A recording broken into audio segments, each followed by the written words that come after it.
howdy, and welcome to episode 2 of Hello Fairview, your local podcast made right here in Fairview for the people in Fairview and the surrounding areas. This is still a weekly show released every Wednesday, featuring stories that aim to inform and inspire. You know, local radio stations don't really exist in small towns like ours, so we'll use Hello Fairview to fill that void with news related to Fairview. This is a value for value podcast, which means you contribute what you can based on what value you receive. What did you learn? What was it worth to you? This concept was founded by the podfather himself, Adam Curry, and his co-host John C. Dvorak of the No Agenda Show almost 18 years ago. Currently, this is still just a one-man operation, so if you have any ideas, events, business opportunities, job openings, or any other news that we think we should tell everyone about in Fairview, please don't hesitate to let me know. You are producers of this show. You are not the product, because your time and attention are not being sold to advertisers for value. Some shows will be longer, others will be shorter, but I'll do my best to keep things relevant. All right, so in our We're Growing segment, there was no new town meetings since last week, but be sure you're checking out the YouTube channel, though, which is City of Fairview TN on there to do that. But what there was this week was the annual address. And so the annual address was basically a couple departments within Fairview telling about how things are going all the way around. So this will actually be a pretty decently long section, but it's pretty relevant. So right now, public safety is about 70% of the government spending in our town. So safety is number one. They talked about that. We're ranked ninth safest city in Tennessee. Police, they have like a 20-year initiative right now that they're working towards with a classroom and firing range. They're closing on that property now, not by Bowie Park like it was before, but down the road in East Hickman County. So trying to figure out how to fund the Justice Center, the police and court. The police were never meant to just live in the basement of City Hall. So that's still something that's out there. You'll actually see some pictures on this podcast blog about that. And on the fire department is also trying to get a new fire engine replacement. And apparently they're about $1 million, and it takes about 3 years to order them. So they're trying to get one in 2027. The new fire station at 96 and Northwest Highway is going to be there. The temporary fire station right now is located on 96 at the entrance, that trailer over there and that garage as you come in on 96. So that's where that's at. Court, they are upgrading some security updates for state compliance in the current City Hall right now. Planning and codes, there's an assistant planner is planned to be hired soon. So that'll be good. That'll be another job opportunity if someone needs that. We're waiting for the Fairview Development Code to completely finish, which will be wrapping up soon. The new welcome signs on all 3 roads have been approved, and so they're working on them, and they should be completed by the end of this year. Parks, they have added 16 staff in the past 2 years, and they're, constantly upgrading the park as a whole. Right now, they're also upgrading the historical village, which is their goal is to have a farmer's market, an amphitheater. $65,000 was recently just spent on the Triangle School and the post office to refurbish those and make those a little bit better and restore them. We want more shade at the playground, and more picnic tables is also coming to Bowie Park. That was another one. But we have total of 3 parks, and we have Bowie Park, we have the Historical Village, which is across from the Rec Center, and we have Veterans Memorial Park. And a new park in Belhaven Community is supposed to be there on Elrod eventually, and that will be part of that Belhaven development, which is going to be a big one. Resurfacing has been a really, really big project this year, with over $2.7 million spent to repave a couple of the roads, and we've been on a couple of them. They've been pretty nice. There's a lot of new stormwater projects that are going on to try to help with flooding, especially as we keep growing. The flooding is just going to keep getting worse if we don't do something about it. Another project that I didn't know about was that there's on that there's going to be some street lighting project at I-40 and 96 over where Pilot is and all that. So I guess we're going to get some big light poles over there. I don't know how far it's going either direction on 96, if it's going across the bridge or just on our side, but we'll see. Their Highway 100 and Cumberland Sidewalk project and the intersection project are going. So if you've been dealing with the traffic at 100 and Cumberland, you know all about this and the single lane closures all directions, as they have been doing a lot of natural gas work right now. There's been, they talked about new businesses and more businesses coming here, including like Wilson Lumber. And there's been about 60 ribbon cuttings so far this year, which has been great, which means businesses are coming and hopefully some jobs too. There was lots of updates from James Golden, who's the superintendent for Williamson County Schools. You know, they're focused on students and family and making sure they don't leave students behind is kind of some of those big three goals they were talking about. Fairview High is in the top 10% of schools in the U.S. With a U.S. News survey. We have had a lot of growth in Fairview High. In some of the classes in the AP stuff, from 80 students in 2024 to 130 students in 2025. So there's lots of job programs, which is great that our school has those opportunities in Williamson County. 16 students earned their associate's degree from Columbia State of Engineering and Technologies, which has been great, which is that mechatronics program. Fairview's average ACT score is at 21.3, and Tennessee's average is 19.3. There's a lot of AP classes taken, and one of the things that was kind of interesting is they had a stat that 616 tests were taken, but only 357 passed.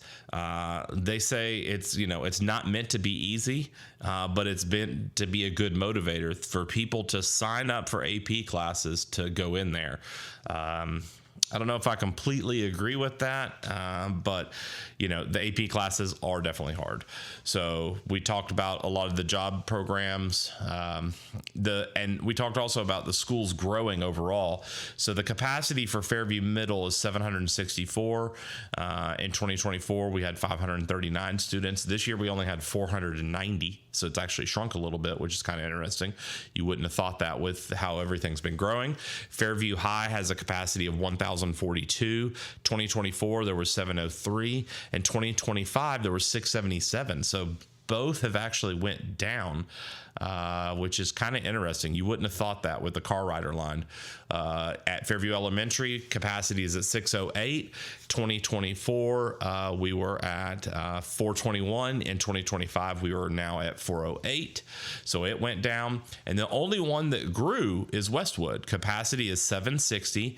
In 2024, there was 516 students, and now there's just 523. So just a couple more, but pretty interesting. And talked about how the middle schools have grown, even with the capacities, that there's still room to grow in the middle school and high school, even with the elementary schools there. Mayor Anderson had a pretty long part. She talked about a lot of the partnerships she has with TDOT to install lights at 96. Talked about some of the cool things that attract people here with the Lions Club and the Little League World Series. And we're planning to add more hotels in the 2040 plan.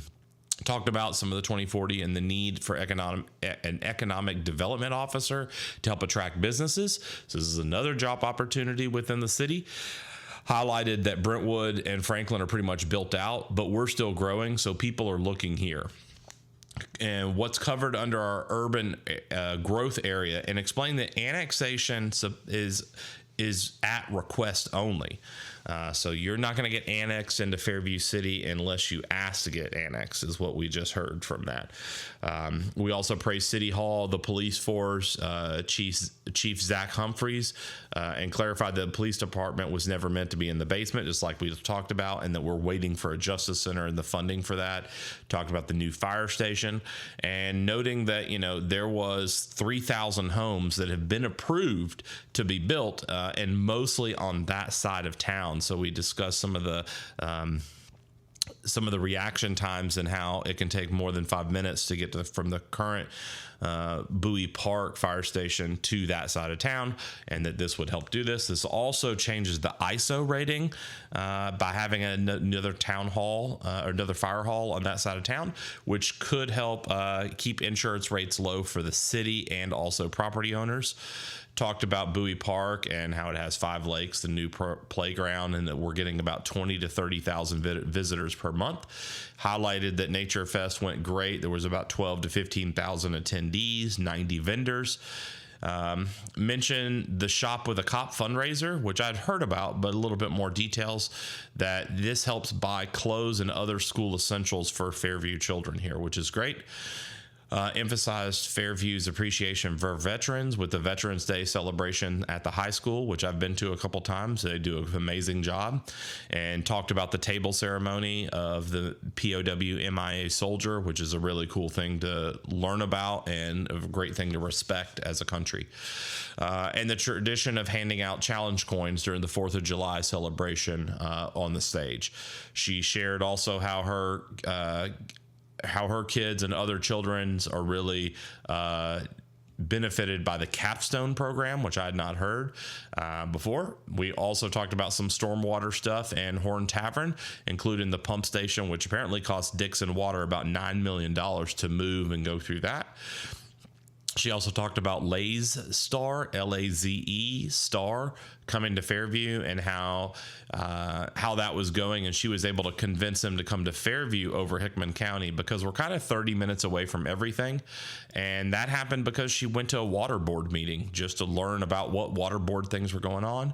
She talked about the GNRC meetings and found out that since we are still a rural community, that there are some stormwater grants that could help us fix more stormwater problems, which I know we definitely need. She talked about the training range and how we listened to the city and we moved it to Hickman County, and that police department is very happy to partner with us to do that, which is good. So that kind of wraps up the annual address, which is good. There was no zoning appeals. There was no planning commission. There was no board of commissioner meetings, this September 24th, 25th. There's still 10-25. There's 111 acres on Highway 100 that's going to try to get moved into the city. 53 acres on Old Cox Pike, which is expanding a subdivision. 10 acres on Old Franklin Road, and 17 acres on Boone Street. So if you live on any of these streets or areas and you want to talk about this, then 10-20-25 is the place you need to be. Now for the state of Tennessee. Memphis is, requests that the National Guard be put under their police chief if they've went over there and all that stuff has kind of started. The school voucher program is under a lot of scrutiny right now because it does not want to disclose the number of private school students that are using it, which I don't know. I mean, I think that was the whole point, is for them to be able to use it in their tax money for that. Cade Cothran was sentenced to 30 months in prison for approximately $158,000 in fraud. And Representative Glenn Casada was also sentenced to 36 months for their part of a kickback fraud and, overall fraud, waste, and abuse. So these two people actually are heading to some jail. So that's good when you commit fraud. The EPA terminated a $156 million fund for low-income solar panels, which probably is just money saving overall, because I know some of those solar things that it's just a discount or it's a tax credit, but you have to have the money to even afford the solar panels in some cases. Nashville Airport is still a hot mess. Flew out there last week. There's still, no dedicated lanes for arrivals and departures to come in and out. And if you go to the cell phone waiting lot, it's kind of a hot mess still too. Music City Loop, this new thing, is still a hole. I wanted to make a new section called The Bills, but the way that they have their website set, it's really, really hard to find out any bills without that. So I'm going to talk to the county clerk next week and see if I can't find a way to help search the bills. I even signed up on the website so that I could try to search them, because I was trying to find things that are currently passed, but there's nothing on the docket for the next little bit too. So There is coming up in the Tennessee House is a joint advisory committee on the K-12 education. That was today on the September 24th, a fiscal review and an advisory council on workers' compensation. So from basically 9 to 2 p.m., they've had meetings over there. And they have an agenda, but it has no details on it other than people, which is not very helpful. So I hope that I can dig into the Tennessee House and try to figure out how to find out more helpful things. So let's get to our next segment here. How's the Hill? What's the weather report? So back to the Hill. How is it right now? It's passable. The highs are around 77 each day this week or so, with a chance of rain. We've had a couple rain. The weather guessers are guessing that it's going to keep around the same level, with the highs in the mid 70s and the low in the mid 50s, which will be great. So we're excited for that. New businesses. The Lavender Nail Spa is now open in that Fairview's Common Strip Mall alongside of Papa John's and eventually Cornerstone Financial, which is the one on the other end. There's still 2 open slots at that Bowie Commons Publix too. And there's another spot open by Publix where the Bounty place was. Other than that, I spotted nothing new this week. We'll look to see what's coming up. But always, when we talk about new businesses, make sure you check out the farmers market every Saturday morning at Messick Chiropractic and Fairview Fresh Deli Donuts for their life-changing apple fritters. It's located down the road from Publix. Lots of good places, fresh fruit, vegetables, food, along with some beef, hot sauces, fishing lures, and Peruvian items. So we got some stuff. So job openings for the week. Still a police officer for the city.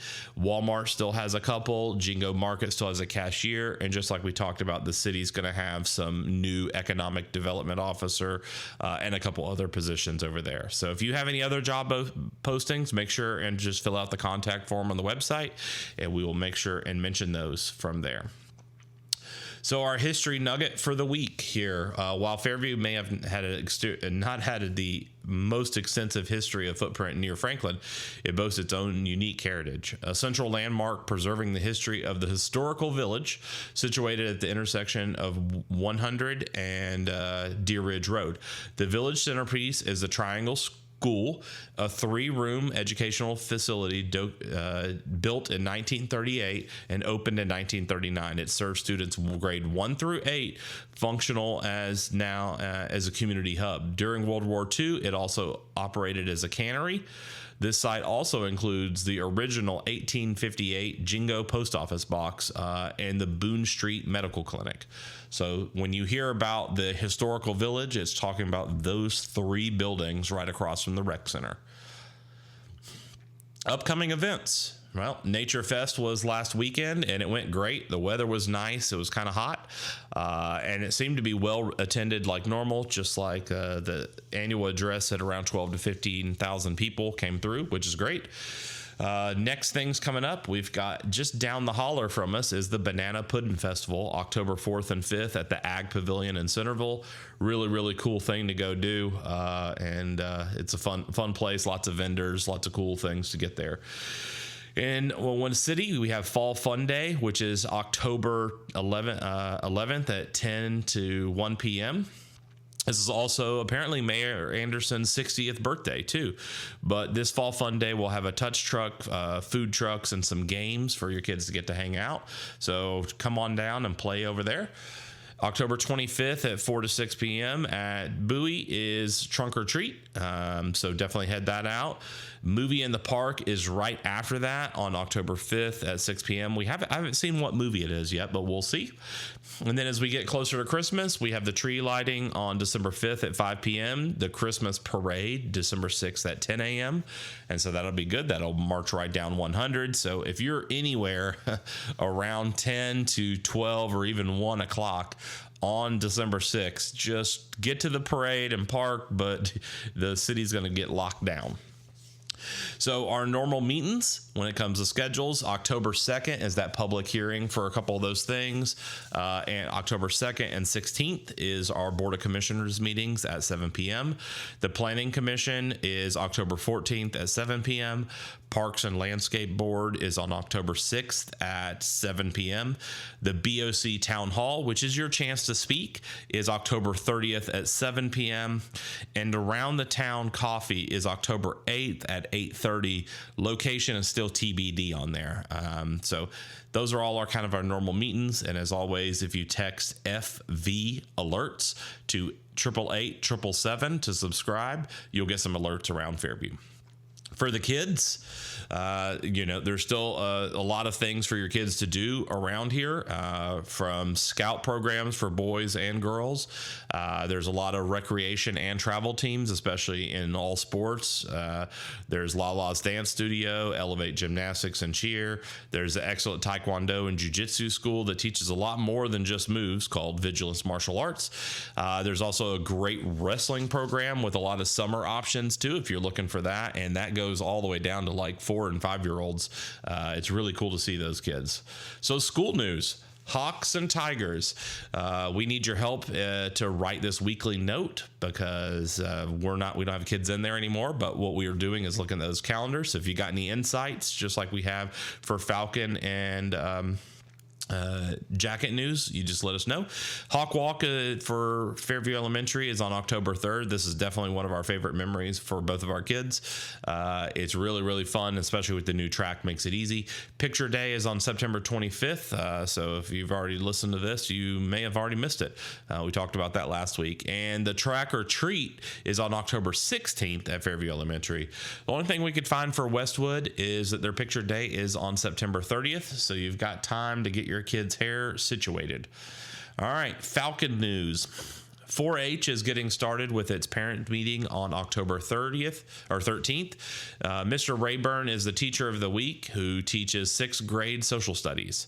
They're still working on a fundraiser for some of the teachers' study materials.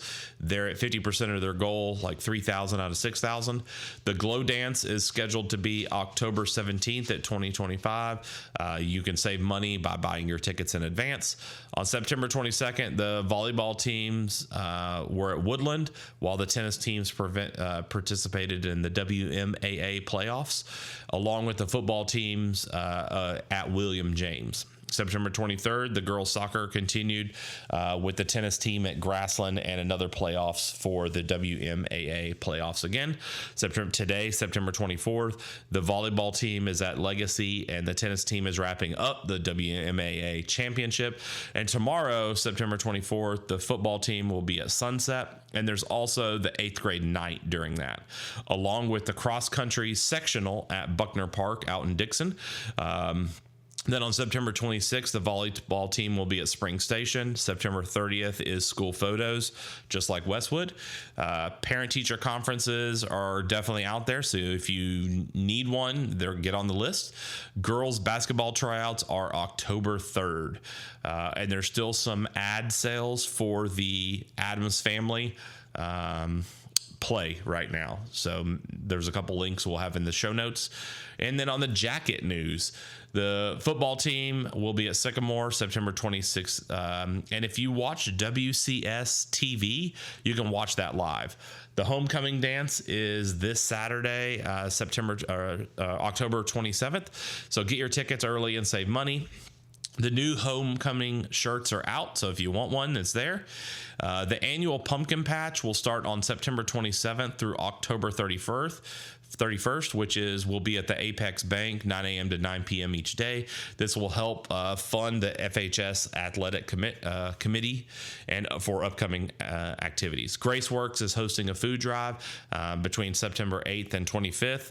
There's some fun prizes at school against teachers versus students in each one. Graceworks does some amazing things around our county and local community, so make sure you do what you can to help them out, because they definitely do a lot here with their own food lines here in Fairview. The Lady Jacket soccer team won the Mount Chapman division of the Smoky Mountain Cup with a shutout of 9-0 and 5-0. Third year in a row. Awesome job. The tennis tryouts will be September 29th and 30th next week. There are some slots available also in the library if you'd like to explore their latest edition. So if you want to see what kind of books they've got and what new things came in, you can actually head over there. The Spanish Honor Society was shot out there, which includes students who have taken Spanish and have a GPA of 3.0 and higher, is open for membership. The practice SATs will be administered October 23rd, so get your studying on. Fall break for all of these schools starts October 4th for all students and lasts until October 13th, which is Columbus Day when they head back. So that is great. So Faith Moment. Sometimes during the Faith Moment, each show will feature me or some sermon I've learned or heard about that I think is relevant. This week's episode is from Pastor Jimmy Pruitt on September 14th, discussing his writing practice, which he shares daily. And this one focuses again on, Charlie Kirk and the seed that he had planted. And I also heard a couple clips from others discussing whether on September 14th, if your church didn't talk about, a Christian-based church didn't talk about Charlie Kirk, you may want to consider looking at another one. This was an assassination of free speech and many other core Christian values. So I write this thing called The Daily Grind every day. You can hear it on the Godcaster.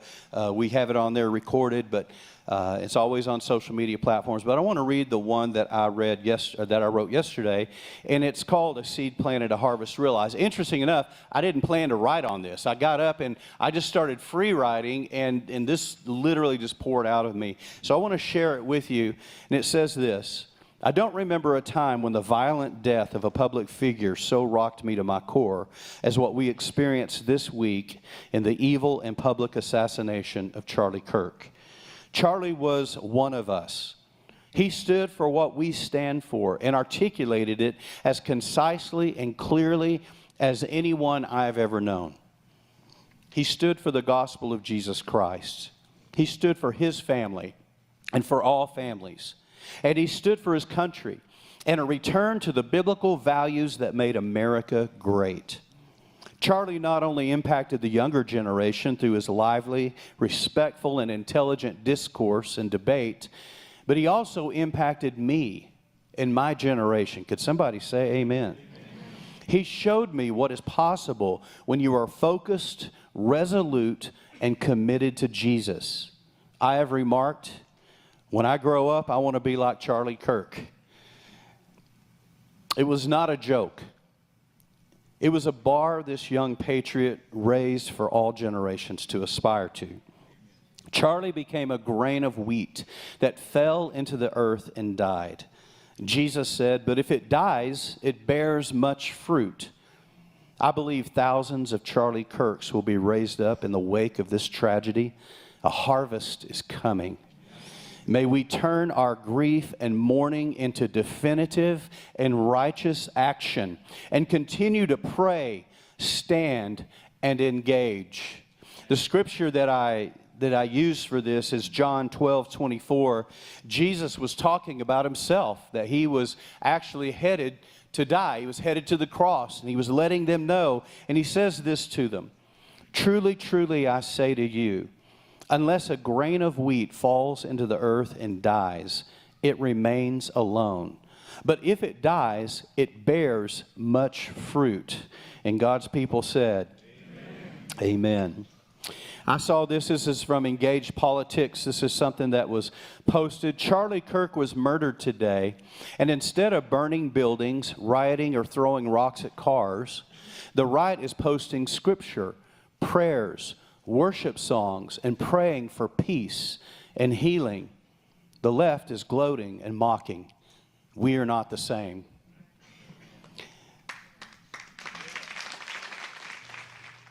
And hopefully that message was relevant to some of you, and it means something, and you learned something. First, as we wrap up, thank you. If you found this podcast helpful, Please support your show with your time, talents, or treasure. If you have an idea or suggestion, please share it with us. You are a producer of this show. Your talent is if you have skills to help the show and help Fairview, let us know. Your treasure, you're receiving this product free without any advertisements. So whatever you can donate will help us keep doing more. You're getting truly local news. And if that's worth something, please consider supporting us financially using a value for value system so that we can do more. And please follow us on social media and hellofairview.fm. And a lot more things are coming. There's some website things that are coming, some music things that are coming. We're just at episode 2, and we hope to keep doing more of these and helping everyone out in this town of Fairview. Have a great day. Thank y'all.